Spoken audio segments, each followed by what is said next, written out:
ganon ako gagago? Excuse me, Tingin mo, point of order. ganon ako gagago? Point of order, Mr. Chair. Kanina Ganon sinabihan ako. na natin na may rule na bawal gumamit ng manaswang salita or hindi magandang salita. I'm using a word, ganon, am I that stupid? English yan. Ang Tagalog niyan is ganon ako gagago. Abogado ako, fiscal ako, ganon ako gagago. So, yung unang tanong ko po, Mr. Chair, ito pong war on drugs. Nung panahon po ni Mr. Duterte, sa tingin po ba ng ating resource person, Mr. Chair, may na-accomplish po itong war on drugs? I had to do it because it was demanded of the time. And whether you believe it or not, whether you have the statistics different from ours, the government, it has gone a long way to protect the people, especially the children. Successful po. Successful po ba ang war on drugs ninyo, Mr. Chair? Successful, ma'am. So, how do you measure po yung success nung war on drugs? Well, because na-minimize yung drugs. You cannot entirely eradicate drugs because pang hanap buhay yan eh. Until now, you cannot kill everyone na alam mo o hindi mo alam. It's a commercial thing that is of value. And people, yung walang trabaho, walang hanap buhay, papasok talaga dyan. Lalo na if they are criminally inclined to do it. So, sabi nyo na-eradicate ninyo, Mr. Chair, Mr. Duterte, yung problema sa war on drugs nung panahon ninyo. And then, you cannot Hindi. eradicate. No Okay. country in this planet, even the United States, it's more of a problem to them than us. Hindi mo ma-eradicate, ma'am. Hanap buhay yan. Okay, pero sinabi niyo po kanina, Mr. Chair, sinabi niyo po kanina na success. So how do you measure success? Yun po bang ipinasa ninyo sa Supreme Court na more than 20,000 na namatay sa panahon ninyo? Yung extrajudicial killings na karamihan ay mga bata. So nandito nga kanina, no, Mr. Chair, Mr. Duterte, yung mga biktima, yung mga pamilya ng mga biktima, lalong-lalo na yung mga biktima na inosente, mga bata, no? Walang kinalaman sa droga, kagaya ng mga pinisent ng mga nanay dito. So, paano nyo mamimeasure yung sinasabi nyong success? Hindi nyo na-eradicate. Gumamit na kayo ng force. Pinagpapatay yung mga suspected na mga drugs personality. Pero, hindi pa rin na-eradicate. Sabi nyo, hindi nyo ma-eradicate yan eh, kahit na gumamit na ng patayan. So, paano nyo nasabing success yung sa panahon ninyo itong war on drugs? In the sense that it was minimized. Hindi naman that's a relative word. Pero, you know, I cannot...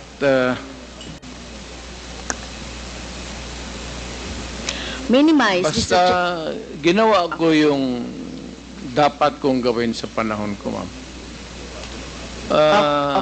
Whether it is really acceptable to all or none at all, ginawa ko yung dapat gawin ko as president at that time.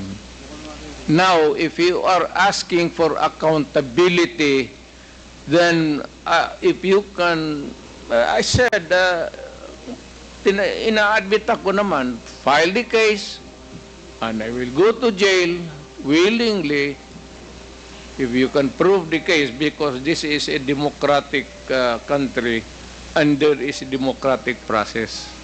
even for criminals, and even for a president or mayor who committed a wrong in the campaign against the drug menace of this country. Okay, so sa tingin ko po, Mr. Chair, hindi kayo naging success, no? Sa dami ng napatay na biktima ng EJK, hindi yon, no? Hindi yon yung makikita natin na na-minimize na talaga yung droga. In fact, tama ba to, Mr. Chair, na wala namang mga big fish na nahuli during your time? So, pwede mang magbanggit, Mr. Chair, si Mr. Duterte, na mga big fish, yung mga drug lord, mga nagmamanufacture ng droga during the time. Kasi ang nakita lang natin ay bloody, no? Dugo ng ating mga maliliit, mga mahihirap na mga mamamayan. Pwede ka bang magbanggit, Mr. Chair, si Mr. Duterte, na drug lord o malalaking smuggler ng droga na napatay or nahuli or napakulong sa panahon mo? Ma'am, magtanong ako. Mr. Chair, ako po yung nagtatanong. Point of order. Teka muna. Pwede po sasagutin na lang ng resource person. Mali yung tanong mo eh. So, Mr. Chair, bakit mali po yung tanong ko? Ang tinatanong ko lang po, may nahuli ba kayo na malaking kriminal, mga drug lords, mga nagmamanufacture ng droga sa panahon niyo po? Kasi ang nakita lang ng tao ay yung mga namatay na mga bata, na mga small time, na mga drug addicts, or mga pusher, etc. O meron mang mga LGU na mga mayor, merong iba. Kaya lang, yung pinanggagalingan po ng droga, meron po ba, Mr. Chair? Meron, ma'am. Marami doon nasa dagat, harap ng Davao. Yung iba naman dyan sa Mount Apo. Can you elaborate on that? Anong dagat at anong tapo? Tinapon ko. Sino po yung mga tinapon ninyo na mga drug lord at smuggler at malalaking fish sa droga? Hindi ko na tinanong bakit pa ako magtanong. Basta pag nahuli, drug lord, I take over,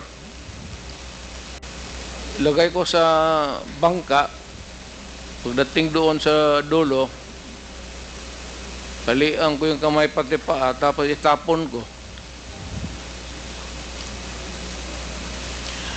Okay. So, dapat po magbanggit kayo. At alam ko po, Mr. Chair, si Mr. Duterte ay isang lawyer. At alam ninyo yung due process. At alam nyo ba paano pahalagahan ang buhay? Whether yan po ay talamak na kriminal o wala ng pag-asa sa buhay or whatever, kung nahuli, dapat ay binigyan ng due process, ikinulo, inahawa ng cases, kinulong, at hindi agad-agad ng pinapatay na katulad ng ginagawa ninyo, Mr. Chair, ni Mr. Duterte. Ginagawa ni Mr. Duterte yung sa sinabi niya. Ma'am, ang preso kasi ma'am sa amin is only good for 40, 50. Minsan umaabot na kasi ng 80, 100. Overcrowded na. So, yung iba, itatapon mo na lang para medyo maluwang. Well, excuse me sa mga audience, no? Siguro may kakampi dito si Mr. Duterte. Hindi po nakakatawa yon. Hindi ako nagpapatawa, ma'am. Pero hindi po kami natatawa. Mr. Chair, wag mong gawing katatawanan But hindi ang na. hearing na ito. Sinasabi ko sa iyo. Well, naging presidente ka, Mr. Chair. Correct. Pero dapat alam niyo po yung due process at pagpapahalaga sa buhay. Hindi yung ganyan. Sino bang may kasalanan? Bakit po congested ang ating mga kulungan? 'Di ba? Bakit po sinasabi ninyo hanap buhay ng ibang mga tao yung droga? 'Di ba dapat obligasyon ng pamahalaan na i-provide ng pagkakataon, oportunidad para sa employment ang mga tao para hindi po na ano sa droga na katulad ng sinasabi ninyo, no, mga dahilan. Pero ito po, no, wag niyo pong gawing katatawanan. Kung totoo po yung sinasabi niyo, name names. Sino po yung tinapon niyo sa lupa, sa dagat? Nakita pa po ba yan ng kamag-anak niya? Ito katulad po ng mga biktima ng ating ng droga, ng biktima ng EJK dito. Wala man, Davao man ako assign, ma'am. Hindi po, Hindi ito man katulad dito? nito, katulad niyan. Sinabi po Mr. Chair ng ating ni Mr. Duterte na pag may nahuli siya na sangkot sa droga o malalaking fish, tinatapon niya.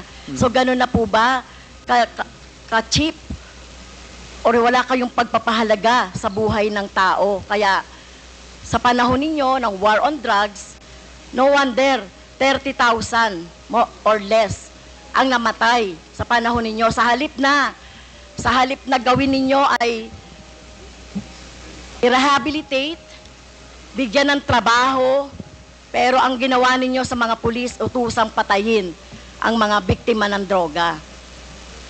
Tama po ba yun, Mr. Wala Chair? kasi akong trabaho maibigay sa kanila, ma'am, hanggang ngayon. It remains to be a problem.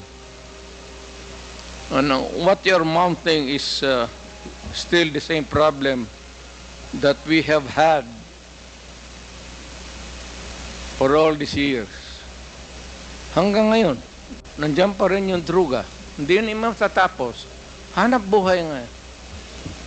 Pero hindi po siguro katulad nyo, no? At ito ay magsisilbing lesson, Mr. Chair, kay Mr. Duterte, no? At sa mga susunod na mga mamumuno sa ating bayan. Hindi po solusyon ang pagpatay, no? Kung walang mga hanap buhay, bigyan ng hanap buhay. Pagsikapan dito nga, di ba? Ginagawa nga natin ng buong makakaya natin para bigyan ng kahit papaano ay tulong yung ating mga mamamayan. So hindi po ito dapat patayin, no? So mukhang mali po yung line of thinking Hindi ni dapat, ma'am. Pero kung talagang, Mr. Duterte. if the situation calls for it, I will not hesitate. And the police should not hesitate, especially facing a criminal who is also going to kill you. Pag hinuli mo, dapat patayin mo talaga. At ayaw kong makita na buhayan kasi gamutin mo pa sa ospital, magastos pa ang gobyerno, tapos tapon mo doon sa prisuhan, pakakainin mo pa. Tapusin mo na. That is my philosophy. And I don't believe in you, If Mr. you do Mr. not Chair. like if you do not like my ideology, fine. That's mine. Bahala ka na sa buhay mo kung ano yun. Opo. At bahala na rin po yung yung hustisya, no, yung batas sa inyo po, whether dito sa bansa or sa ibang bansa po. Naging presidente Pero ako. kung ganyan po yung, Mr. Chair, kung ganyan ang line of thinking ni Mr. Duterte, na walang ganyan niya ituring ang mga mamamayan, na kapag hindi niya mabigyan ng hanap buhay, nagdroga yan, patayin na lang. So what kind of thinking of that, Mr. Chair? Right thinking. That's yours. Sa ano niyo yun? What can you think of? It's the right thinking. I don't believe in you. Okay, next, Mr. I'm not Chair. asking you to believe in me. Okay, fine. Far from it. Fine, Mr. Chair. In same Senate hearing, Mr. Chair, Mr. Duterte said, encourage the criminals to fight. Encourage them to draw their guns. Yan ang instructions ko. And the only way na hindi kayo makulong, and to justify the killing is bigyan mo talaga ng panahon na lumaban. Okay? So, madalas po, Mr. Chair, no, nababanggit dito, self-defense ng mga pulis, yung ginagawa nilang pagbaril o pagpatay sa mga biktima ng or yung mga hinuhuli nila at pinapatay nila. So, as a lawyer, Mr. Chair, tanungin ko si Mr. Duterte, ano po ba yung elements of self-defense? when your life is placed in danger, whether as a civilian or a police, you have the right to defend. And if your life is in danger, kill the idiot in front of you, or you will die as an idiot. At yung kriminal, malayang but have the satisfaction of doing his thing. Okay. Yun po ba, as a lawyer, yun po yung inyong alam tungkol doon sa elements ng self-defense? That ibang ano ma'am, performance of duty, yung self-defense, elements of self-defense, kasali yan doon sa it also at favors the policeman or soldier. Isa lang ang standard niyan, ma'am. Are you in danger of losing your life in front of a person, whether really criminal or your enemy? Galit mo. And there's a confrontation, a violent activity ensues. And if your life is in danger, put the idiot down. Rather mamatay ka. Ano ba itong buhay na ito? Okay. Pagdrama ba tayo? Thank you po, Mr. Chair. Salamat. So sinasabi niyo po, encourage the criminals to fight. Okay? Encourage them to draw their guns. Drama yan, ma'am. Okay? So ang elements po ng self-defense ay, ang alam ko po, no, sa turo ng mga abogado, ay kung merong unlawful aggression. Yung bata po, meron bang yung napatay na mga bata, yung mga napatay na mga basta na lang nakursunadahan, etc. So wala ditong elements of self-defense, no? Number 2, reasonable necessity of the means employed to prevent or repel. So ang nangyari na po, pinatay na agad no? Pinatay na agad yung biktima. Pangatlo po, yung lack of sufficient provocation on the part of the person defending himself. Pero sinasabi dito, sufficient provocation. Mr. Chair, mismo nga sa presidente, dating presidente, si Mr. Duterte, sinabi mo na nga sa instructions mo doon sa inyong mga pulis, encourage the criminals to fight, palabanin. Okay? At narinig ko pa nga minsan ay kung walang baril ay bigyan ng baril. So encourage. So saan po dito yung elements of self-defense na sinasabi po ng mga pulis ninyo? Pero kayo po, kapag kapag yung time na nandiyan na yung biktima o nandiyan na yung suspect, kayo po talaga gusto nyo patay talaga agad. I mean, I do not mean to be discourteous, Mr. Chair. I'd like to advise the lady to pag siyang pumasok diyan sa aggression, you'd never understand it. Wag na lang. Your hypothetical Hindi, Mr. Chair, si Mr. Duterte mismo nagsabi patayin agad. Wala bang pagkakataon na mabigyan na mabigyan ng pagkakataon yung suspect or yung gustong mahuli? Ang concept niyo talaga patayin agad ang mga kriminal o yung mga addict o yung mga pusher. Pero ang tanong ko nga, hindi niyo ginawa yan sa mga drug lords. Okay? Hindi kayo nang huli ng mga manufacturer ng drugs. Pero yung mga maliliit, ganyan ang tingin ninyo, ano? Yung mga kriminal na sinasabi ninyo. Ganyan niya tratuhin. Ganon ako gagago? Excuse me, Mo, point of order. Ganon ako gagago? Point of order, Mr. Chair. Kanina sinabihan na natin na may rule na bawal gumamit ng malaswang salita or hindi Hindi magandang salita. salita. I'm using a word, gano, am I that stupid? English yan. Ang Tagalog niyan is, ganon ako gagago?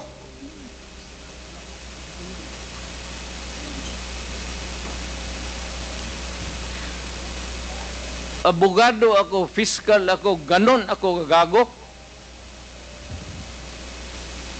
Tama kayo, Mr. Chair, tama po si Mr. Duterte, abogado kayo. Pero alam ko, pag abogado, dapat alam niyo po yung due process of law. Alam niyo pong igalang ang karapatan at buhay ng tao, Mr. Chair. Huwag ka bang barurong, ma'am? You do not know me from Adam.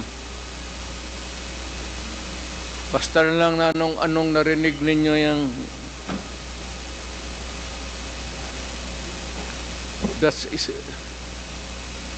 Okay. You have 3 minutes Okay. left, Congresswoman Castro. Yeah, last time na po ba, Mr. Chair? You have 3 minutes left. 3 minutes na lang. Okay, thank you, Mr. Chair. Si Michael Yang po ay kilala na at kilala pong malapit sa inyo kay Mr. Duterte, Mr. Chair. At in fact, sa panahon po ni Mr. Duterte, inappoint siya as economic manager. So, dito po, Mr. Chair, nababanggit sa mga resource persons natin yung papel ni Mr. Yang, Michael Yang, sa droga, sa kalakalan, sa droga. So, ang tanong ko po kay Mr. Duterte, Mr. Chair, gaano niyo po kilala si Mr. Yang o si Michael Yang? Michael Yang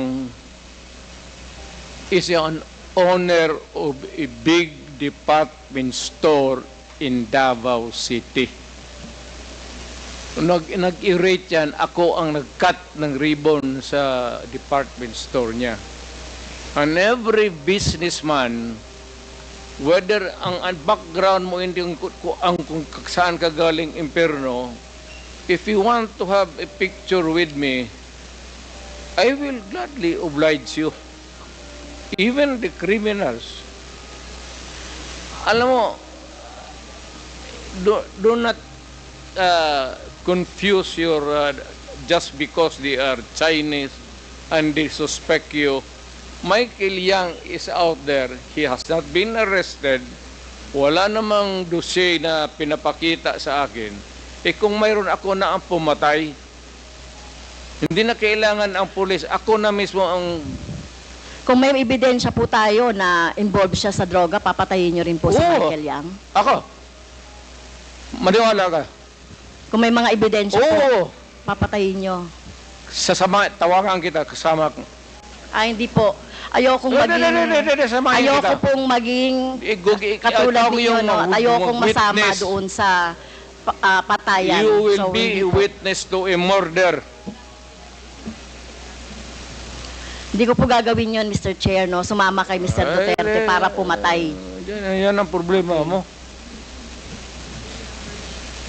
Okay. So, yun nga po, yun pong mga malalaking drug lords katulad ni Michael Yang na sinasabi. Pero hindi nyo po alam na involved sa droga si Michael Yang, Mr. Duterte, Mr. Chair. Mas marunong ako sa iyo, ma'am. Hindi talaga involved yan. Magtanong ka ng involved. pulis ngayon. Kaya Gusto mo, nga. magsama tayo sa NICA.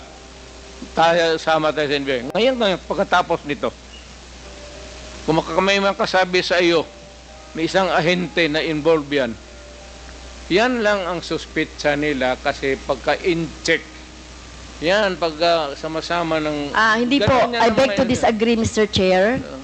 Tayo po nirerespeto po natin ang citizenship. Tayo po marami pong mga hindi po tayo against sa mga in-check. No, Hindi that po is tayo the against characterization. sa mga sinasabi nating Chinese, lalo na kung Chinese Filipino 'yan na wala namang ginagawang krimen dito sa ating bansa. Kaya ang tinutukoy lang po natin yung mga involved sa krimen na mga nababanggit po dito sa ating hearing ng Quadcom. So, sana po, no, nung panahon ninyo po, dapat ang ikinulong at kung yung pinapatay instead ng mga mahihirap ay yung mga drug lords. Kaso wala kayong nahuling drug lords sa panahon ninyo. Si Michael Kaya- yung nandito pa. Hindi pa hinuli.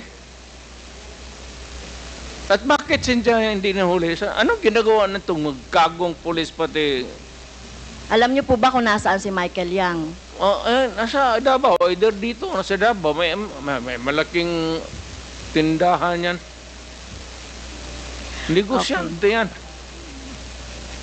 Lahat Okay. ng negosyante na Chinese, natural born dito sa Pilipinas o from China, pagka dumikit sa akin yan, politiko ako, ma'am. Para sa akin, boto. At contribution sa eleksyon. Pera. Kailangan mo sa eleksyon, pera. Prangkahan tayo. Boto pati pera. Kung may maglapit sa amin na ganon, at wala namang ebidensya na nagkakalat sa harap mo, pero ako, pagka sigurado ako na ganon kayang sinasabi mo ngayon, ako mismo ang gogorgor sa tao na yan. Okay. Wala akong pasensya dyan sa mga ganon. So, Okay. do not worry. Last question. Last I love question. my Last question country na po, more Mr. than Chair. anybody else in this room. Dahil hindi po ako nasatisfy doon sa sagot ni Mr. Duterte, kaugnay doon sa, kasi gusto nating maturuan yung ating taong bayan, ano, about doon sa, laging inaargumento na lang, self-defense, or whatever, no, o yung pag-encourage ng mga criminals to fight. So, pwede bang matanong si Ma'am, Attorney I am Neri? not here to satisfy you.